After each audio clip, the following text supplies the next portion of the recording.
সবার প্রথমে সকলকে জানাই শুভ দীপাবলির শুভেচ্ছা। বড়দেরকে প্রণাম আর ছোটদেরকে ভালোবাসা।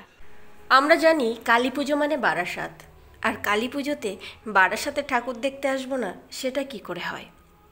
তো চলুন বন্ধুরা আমার সাথে আজকে ঘুরে দেখব বারাসাতের কালী পুজো। আমরা ট্রেনে উঠে পড়েছি।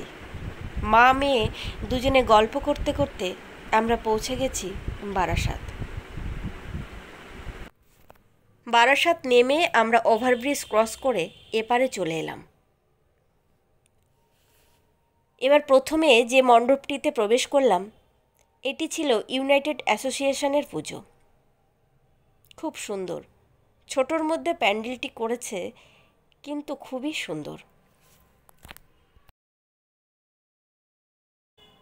মাকে প্রণাম করে আমরা বেরিয়ে পড়লাম। এর পাশেই আছে পাইনিয়ার পার্কের পুজো। এখানে থিম ছিল মাইসর প্যালেস।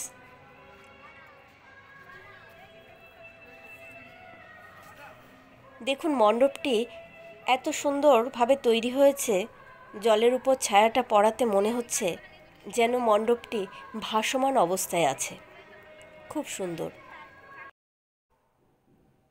এবার ভিড় ঠেলে মণ্ডপের ভেতরে প্রবেশ করলাম। অসাধারণ কারুকার্য। দেখুন চারিদিকে ফাইবারের কাজ, খুব সুন্দর, অসাধারণ।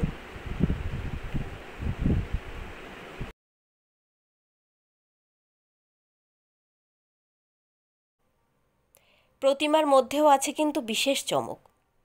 এখানে বৈষ্ণব ধর্মকে তুলে ধরা হয়েছে। অসাধারণ মণ্ডপ সজ্জা। এখান থেকে বেরিয়ে আমরা মেলায় প্রবেশ করলাম। মেলার ভেতরে যা থাকে, নানা রকম দোকান। এখান থেকে আমি আবার 3টে কানের দুলও কিনে নিলাম।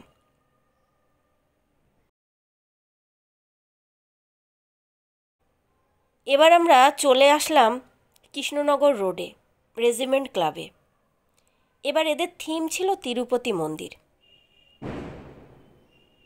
মন্দিরের চূড়ায় স্বয়ং মহাদেব বিরাজমান।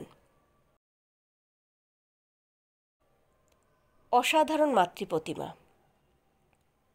মাকে 70 কেজি সোনার গহনা দিয়ে সাজানো হয়েছে।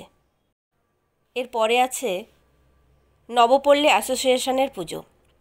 এদের থিম ছিল বৃন্দাবনের চন্দ্রোদয় মন্দির। এর ভেতরে আমরা শ্রীকৃষ্ণের নানা রূপ দেখতে পেলাম।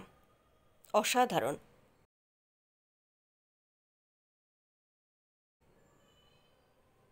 আর মাতৃপ্রতিমা একটু অন্যরকম।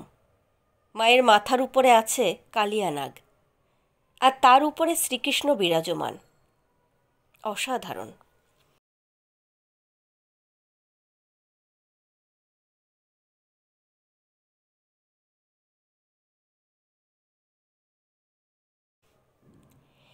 এবার আমরা চলে এলাম নবপল্লীর আমরা সবাই ক্লাবে।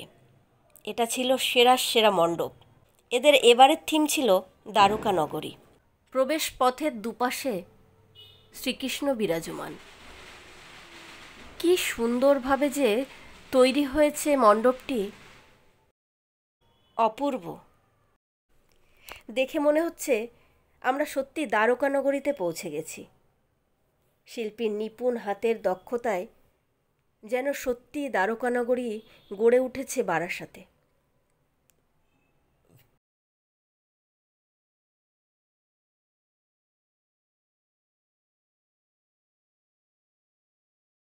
মণ্ডপের ভেতরে প্রবেশ করে দেখলাম এখানে শ্রীকৃষ্ণ কালী কৃষ্ণ রূপ নিয়ে বসে আছেন।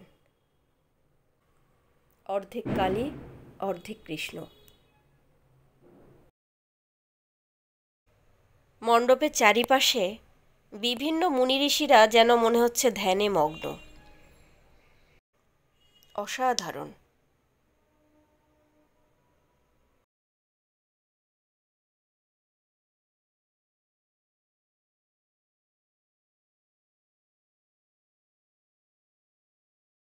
দেখুন প্রহরীটা দাঁড়িয়ে আছে, দেখে মনে হচ্ছে না যেন সত্যি একজন দাঁড়িয়ে আছে? এখান থেকে বেরিয়ে একটা ছোট মণ্ডপের দর্শন পেলাম। ছোট হলেও খুবই সুন্দরভাবে মণ্ডপটি তৈরি হয়েছে। এরপরে আরও কয়েকটি মণ্ডপ আর প্রতিমা দেখে আমরা আমাদের মোটামুটি সব রকম এনার্জি শেষ করে আমরা ট্রেন ধরে বাড়ির দিকে রওনা দিলাম। এই ছিল আজকে বারাসাতের ঠাকুর দেখা। তো বন্ধুরা, কেমন লাগলো ভিডিওটি অবশ্যই কমেন্ট করে জানিও। আজকের মতো এইটুকু। দেখা হবে পরের ভিডিওতে। টাটা।